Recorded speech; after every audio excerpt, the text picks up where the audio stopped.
May nakahabol pang 2 piraso mga do. So nakagawa pa rin ako ng 2 pirasong pang karerang cam. Ang isa street race, ang isa sa racetrack naman to, full race mga do. So sa ngayon ginagawa na namin yung mga pang drag race namin. Itong PCC namin ready na sana. FI sana ready na. Yan yung trail bike namin, tsaka yung 52 andito pa. So binuksan ko ulit. And may bago tayong ginawa mga do. Open.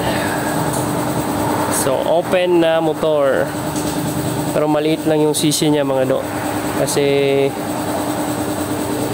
yung block na ginamit natin is 66mm na pitch bike, chrome bore. Yung head is Thailand head, yung brand. Yung crankshaft natin is pitch bike naman plus 6mm.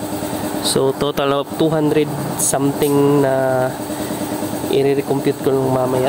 Nakalimutan ko yung cc. So syempre ginagawa pa, hindi pa tapos.